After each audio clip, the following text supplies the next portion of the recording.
Town Hall, and we're here at the invitation of the Republican Town Committee, and I want to invite up the acting chair, Fred Wilms, to be able to say a few words and talk about what 169 strong and local control and home rule means to him. Welcome, Fred, and former state representative as well. Thank you, Tony, and thank you, everyone. It's great to see so many friends and so many colleagues and fellow citizens, and it's great to be here today. Thanks for coming out. You know, just a few thoughts. I don't want to repeat what others said, but you know, I've had the privilege of serving in both Norwalk city government and also in state government. I chaired the Board of Estimate Taxation for 8 years. It's the Board of Finance in other towns. I was elected as a common council. My first phone call was from Diane Loricello over there about an environmental issue. I remember that. And I was on the Zoning Board of Appeals. I chaired the Zoning Board for 5 years.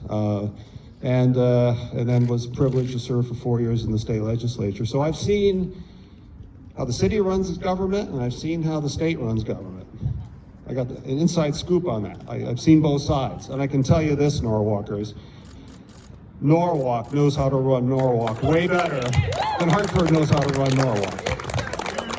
It's not even close. The very first thing I did when I went up to Hartford was I asked myself, who runs the show here? Who's in charge? Who really calls the shots? Well, I'll tell you, it's the legislators from Hartford, Bridgeport, and New Haven. Those three failing cities run the state. And what they're doing here and what they've wanted to do with the police bill last year and what they've done in so many other bills is they want to take their standards, what works for them in cities that's not working, and they want to impose it and stuff it on the rest of us, even though we don't have those problems. They are solutions for problems that don't exist here. That's what they want to do. So let's take a look at Norwalk. We're a city. We're about 90,000 people. We have been fully committed for the last 30 years to affordable housing on a bipartisan basis.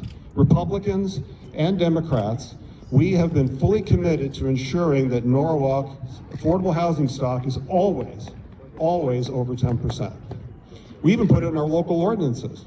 It's even in the zoning code. Actually, the zoning commission, I think, is going to even tighten that up even more.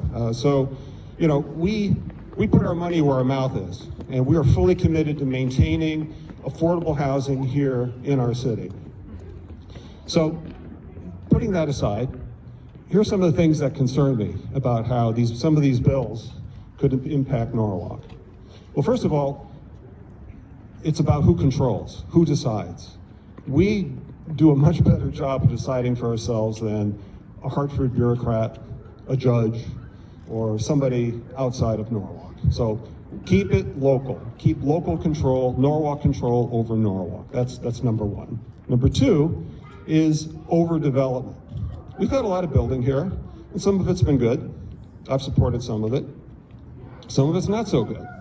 And I think we're getting to a point where, you know, people are starting to ask the question, Norwalk, yes, we're a city, but we're also a collection of neighborhoods. You know, we're not a metropolis. We're never going to turn into Stamford.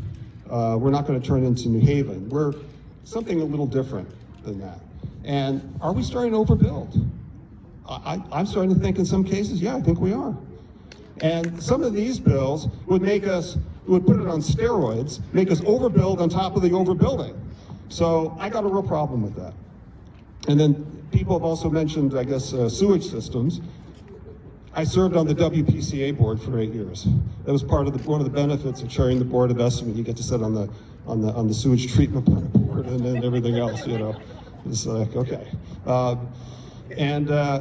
You know, we don't have sewage systems all throughout Norwalk. I don't know if a lot of people don't know that. We do in the core part of town, but where this could become a problem is some of these bills have transit-oriented districts, I guess, 5 miles from a Metro North train station?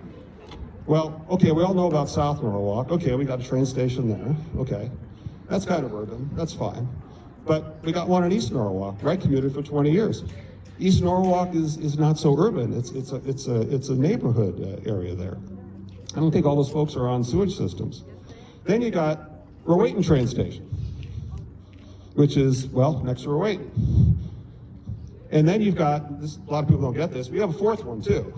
We got one up by Merritt 7. It's the Danbury line. We got a train station there too. And that's close to Silver Mine. They don't have sewage systems there.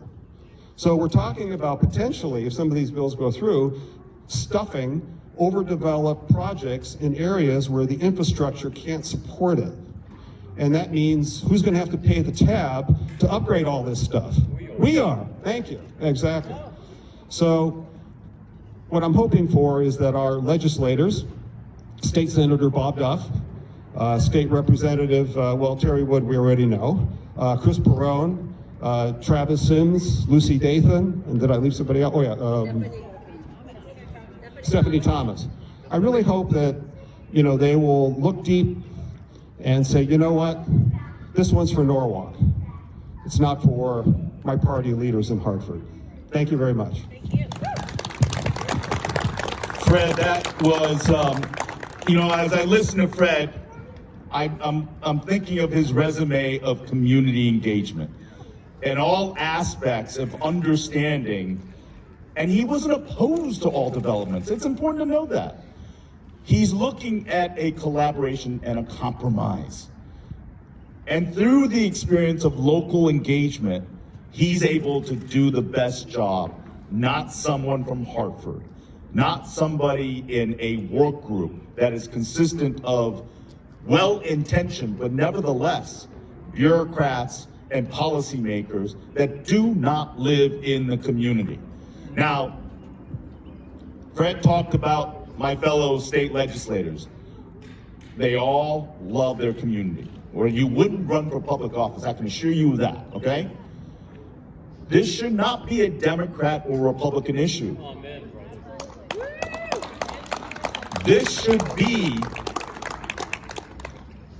representative government, as Representative Wood said, for the people, by the people you represent. And that is important to note. It is not a partisan fight. It is one that you are obligated as a representative elected by the people in your community to protect their interests and represent them.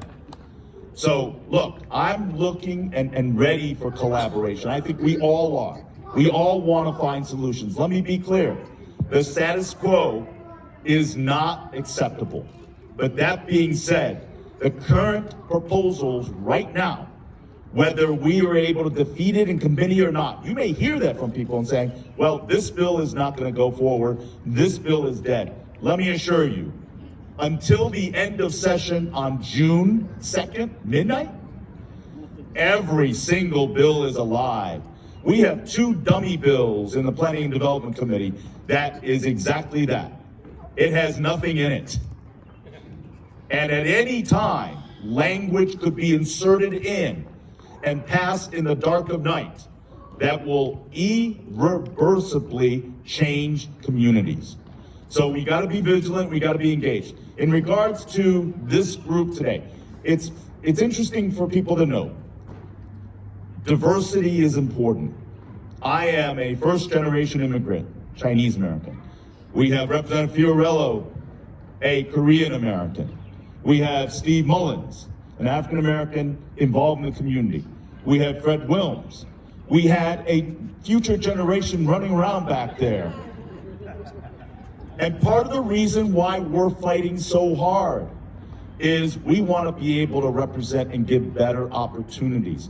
But the premise has always been for me that local input and control is essential in developing any plan that is viable, sustainable, and collaborative. So I know you've heard me say collaborative quite a few times, but truly, compromise and collaboration is the best way for us to implement any policy.